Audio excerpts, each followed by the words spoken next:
Tilapia মাছ, পাঙ্গাস এখন কিন্তু দেশীয় প্রজাতির এই যে শোল, শিং, তারপরে কই, টাকি এইগুলা কিন্তু চাষ হচ্ছে, এগুলা কিন্তু চাষ করা যায়।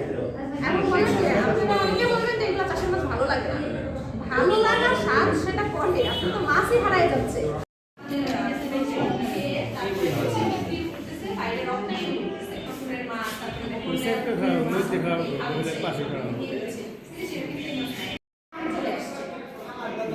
ঘেরের বাইরে এসে দেখতে পাইছে যে ওই ঘের নিরাপদ না, ওই ঘের সুন্দরভাবে ম্যানেজমেন্ট না, সুন্দর ম্যানেজমেন্ট না।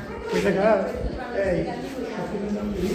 একটা ঘের মালিকের অসচেতনতা, তাহলে পরবর্তী প্রজন্ম এই মাছের যে প্রজাতিগুলো সেগুলো কিভাবে পাবে?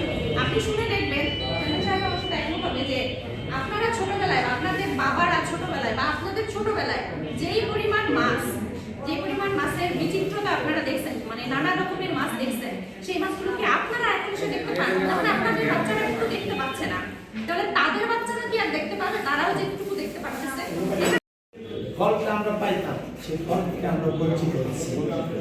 এই যে আমরা বঞ্চিত হচ্ছি কারণ কি? মুষ্টিমেয় কিছু লোকের জন্য। তারা যদি বিবেক মতো কাজ করে যে না এই মাছটা আমি এখন এই ছোট মাছটা ধরবো না, বা কারেন্ট জাল যেটা নিষিদ্ধ হয়েছে কেন? যে এই মাছের যে পোনাগুলো আসে সেই পোনাগুলো আসলে খাওয়ার উপযোগী না, কিন্তু আমরা খাওয়ার উপযোগী না সেই মাছগুলি পুষ্টি হওয়ার আগে আমরা বাইরে নিধন করতেছি। আমাদের বিবেক দিয়ে সব কিছু বিবেচনা করতে হবে যে কোন কাজগুলি আমাদের জন্য সঠিক আর কোন কাজগুলি আমাদের জন্য সঠিক না।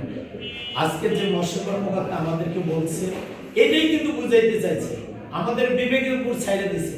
প্রশাসনিকভাবে আমরা এক জায়গায় ওই কারেন্ট জাল ধরলাম বা অন্য কিছু করলাম, উড়াই দিলাম, ক্ষতিগ্রস্ত করলাম। এই ক্ষতিগ্রস্ত করার আগে যদি আমরা নিজেরা বুঝতে পারি যে এই কাজটা আমার জন্য সঠিক, এইটুকু বুঝতে পারলে আমাদের সমাজ টিকে যাবে, সামাজিকভাবে আমরা আমাদের অবস্থান পরিবর্তন করতে পারব। আমরা আসলে সেই আমাদের বাপদাদারা আমাদের যে মাছের স্বাদ, সেই স্বাদ আমাদের এখন সব কিছুই আসলে সীমিত হয়ে আছে। ম্যাডাম যে কথাটা বলছে আমাদের আশেপাশে এখন খাল বিল আছে দেখে আমরা কিছু মাছ খাইতেছি, অন্য এলাকায় কিন্তু জন্য আমাদের এই মৎস্য সম্পদটাকে সংরক্ষণ করা, এইটা আমি জেলায় লোকজন কতজন বেশি শিক্ষার্থী বেশি ভোটার, তাই না?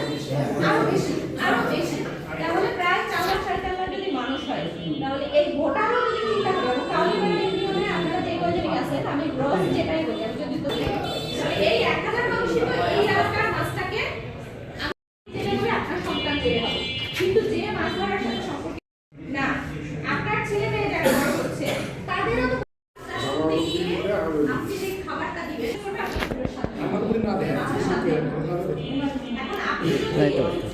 মাছ চাষ করেন, প্রজাতির মাছ চাষ করতেছেন, এবং আমাদের একটা ভাবনা আছে যে এই শোল জাতি তারপরে হচ্ছে